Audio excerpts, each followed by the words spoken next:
All right, Biden about to speak at APEC at any moment after meeting with the Chinese president. Now, look, I don't often agree with the president, but I can't argue with what he said here. After today, would you still refer to President Xi as a dictator? This is a term that you used earlier this year. Well, look, he is. China vows to be unstoppable, they say, in retaking Taiwan. The Chinese Foreign Ministry spokeswoman posting on X, writing, quote, the U.S. side should take real actions to honor its commitment of not supporting Taiwan independence.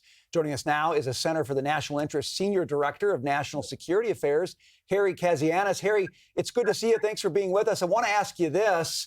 If Vladimir Putin invaded Ukraine 8 months after meeting with Biden, did the chances just go up that Xi invades Taiwan? Look, I think the chances have gone up exponentially. I think what Xi Jinping is doing in this summit is really sizing up President Biden to see, what the mettle of the man is. Would he actually, commit U.S. troops or at least a significant portion of the U.S. military to try and stop an invasion of Taiwan? And I think the Chinese are testing us. And I don't think President Biden should have even had this summit in the first place. I mean, you see the different pictures of President Biden coming out of the summit. He's not looking in the best of health. I mean, to be fair, he is 80 years old, and we know the presidency takes a big toll on people. That makes a lot of sense.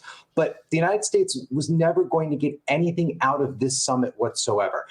Summit 101 is a very simple concept. You have to get something to have a summit like this. The United States has to have deliverables, and so do the Chinese. But it doesn't make any sense why the summit even existed. It seems like the Biden administration just had the summit to have a summit.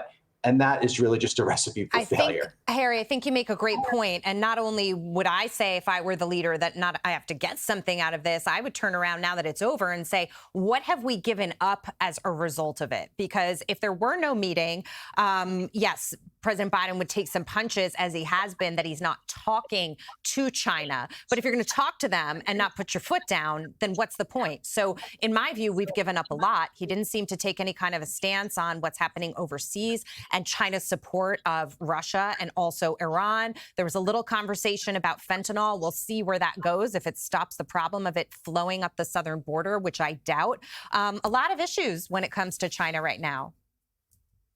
I mean, they're literally countless. And the one that I think is the most important is the Chinese military has gone on this historic buildup over the last really 10 years. So, it goes over the Obama-Biden years, and they go over a little over the Trump years. But Trump actually was trying to do something about it. And now we're back to President Biden, where the Chinese military has grown exponentially. And you don't see the Biden administration really talking about that at all. That's what gives Beijing the ability to actually think about invading Taiwan. Gives them the impetus to think about trying to conquer the South China Sea and the potentially trillions of dollars of oil and natural gas that is sitting there below the shipping lanes. So I think for President Biden, if you are going to have this summit, you need to be willing to call the Chinese out. You need to say, no, you're not going to invade Taiwan. No, you're not going to take over the South China Sea. These are things that we are going to stand for, and we are going to resist you. And what Biden could have said was, look at what's happening in Ukraine today, where we actually took a stand against authoritarianism. Vladimir Putin is suffering because of that. And, he didn't have to maybe go as hard as I would in this segment, but there's a lot of things that he could have done and said, instead of looking weak, looking like he can't take, proper, questions, looking like he's stumbling all the time. I just think this is a summit that never had to happen, and I think really caused a lot of damage for the United States. But Harry, I guess the fact is the summit did happen. And now as you assess the situation, the chances that China could invade Taiwan have gone up. So given that's the lay of the land, what should the United States do now to prepare for that possibility that seems to be rising?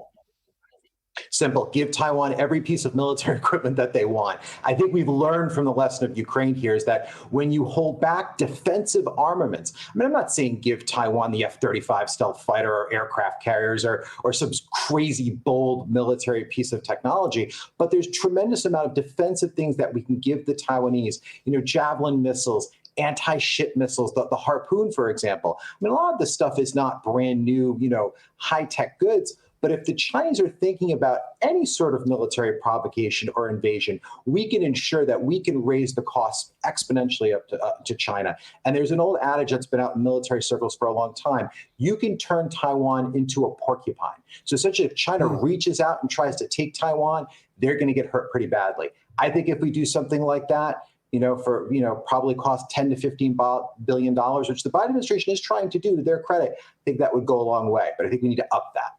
Harry Kazianis, thank you for that perspective. We appreciate it as we watch for Biden's comments at the APEC summit coming up shortly here.